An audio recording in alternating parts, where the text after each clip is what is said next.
Ça commence à sérieusement bouger du côté marseillais. La vidéo actualité OM de ce 10 juin 2025. Avant qu'on commence, n'hésitez pas à vous abonner, à liker, à mettre un petit commentaire de ce que vous pensez de ce mercato. Avec un possible départ, il y a eu des approches pour Adrien Rabiot. Alors c'était surtout la saison dernière. Adrien Rabiot avait choisi Marseille, mais c'est Man United qui repasse à l'attaque pour Adrien Rabiot.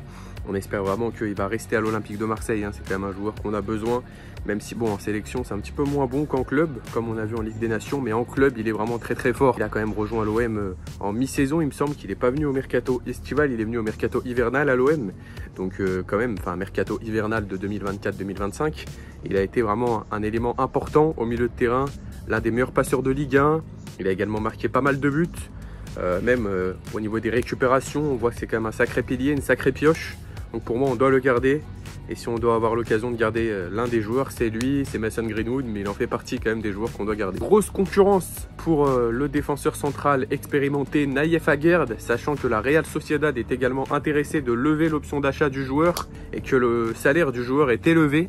Donc l'OM va devoir faire face à une énorme concurrence pour recruter le défenseur central qui ferait la paire avec Balerdi. C'est ce que je vous avais dit dans ma dernière vidéo. Pour moi, une défense centrale Balerdi, Nayef Aguerd, ça pue la Ligue des Champions et vraiment du bon côté, je parle, mais ça sent la Ligue des Champions à 10 km. N'hésitez pas à me dire ce que vous en pensez aussi à propos de Nayef Aguerd. Voilà un joueur qui n'est pas le défenseur le plus rapide du monde quand même, mais qui a cette qualité-là de physique, qui a cette envie d'aller chercher le ballon, cette envie de tacler le ballon et qui a cette grinta marocaine, comme on l'a vu avec le Maroc à la Coupe du Monde 2022 aussi, comme on l'a vu dernièrement lors des dernières compétitions avec le Maroc, en club aussi, mais on l'a plus vu en sélection lui, comme quoi c'est un défenseur central pour lequel on peut lui faire confiance, dans le sens où voilà, il a cette expérience-là d'un défenseur que peu de défenseurs ont, cette lucidité défensive aussi qui nous fait penser à Balerdi. C'est pour ça que je vous annonce qu'il ferait bien une belle doublette. Balerdi qui a l'habitude de s'associer avec des défenseurs qu'il ne connaît pas vraiment. On avait vu avec Mbemba,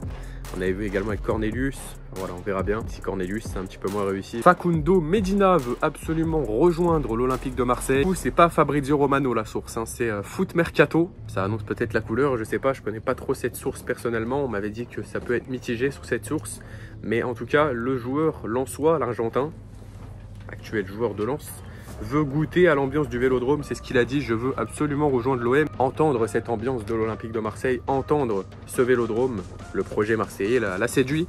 Donc Facundo Medina à l'OM, sachant que son prix est de 25 millions d'euros, comme je vous en ai parlé, je trouve que c'est assez élevé pour Facundo Medina, mais c'est déjà mieux que Merlin. Honnêtement, pour la Ligue des Champions. Très honnêtement, c'est déjà beaucoup mieux que Merlin. Voilà, à vous de me dire. De Nelson Semedo maintenant, qui a 3 options. Soit il prolonge à Wolverhampton, soit il signe à l'Olympique de Marseille, mais sinon ce serait trop facile, il y a une 3e option. Il peut signer à Benfica. Voilà, Benfica qui est très intéressé par lui, sachant que Nelson Semedo, portugais, voilà, Benfica c'est aussi un club de son pays. Ça pourrait le rapprocher du Portugal, forcément de là où il vient. Ça va être compliqué aussi de se l'arracher, mais il y a possibilité de l'avoir, Nelson Semedo. Un joueur très costaud, qui est passé par le Barça, qui est passé par Wolverhampton. Une centaine de matchs en Première Ligue, une centaine de matchs au Barça aussi, il me semble. C'était un élément important à l'époque du Barça.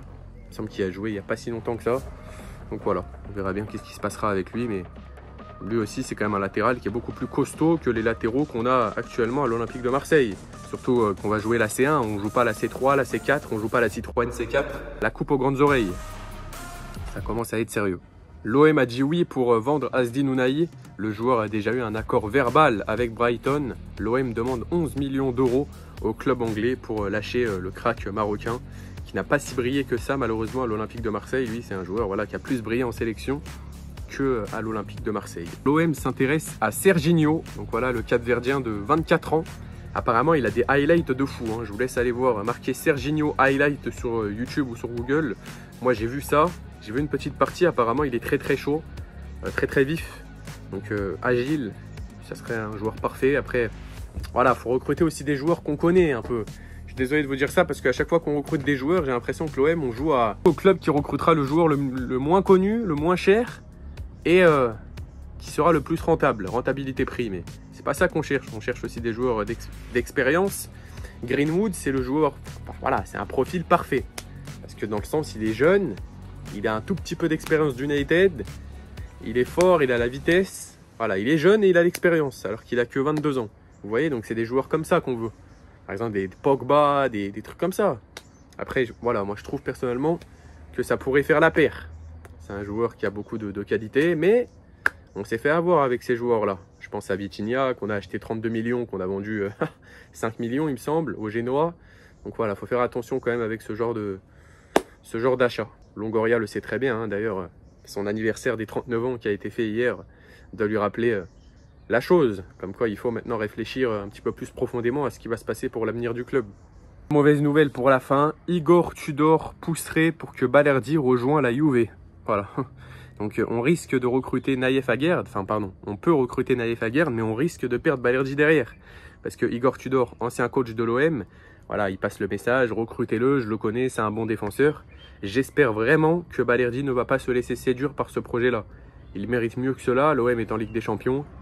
Comparé à la Juve, hein, voilà, je veux pas faire de tacle, reste à l'OM. Voilà, tu as tout pour rester à l'OM, tu es le capitaine, tu es le joueur sur lequel on compte le plus, hein, pratiquement, avec Greenwood, avec l'arrivée d'Angel Gomez aussi, bah, avec toi forcément Balerdi, avec Rouli, c'est un joueur sur lequel on compte le plus. Donc forcément, ce serait dommage de le perdre à ce stade-là du mercato et à ce stade-là où tout ce qu'il a fait cette saison pour se qualifier en Ligue des Champions pour pas qu'il la joue. N'hésitez pas à me dire ce que vous en pensez de toutes ces informations, sachant que je vous tiens au courant de toutes les informations mercato de l'eau. Activez la cloche des notifications pour ne manquer aucune de mes prochaines vidéos. Allez, ciao ciao!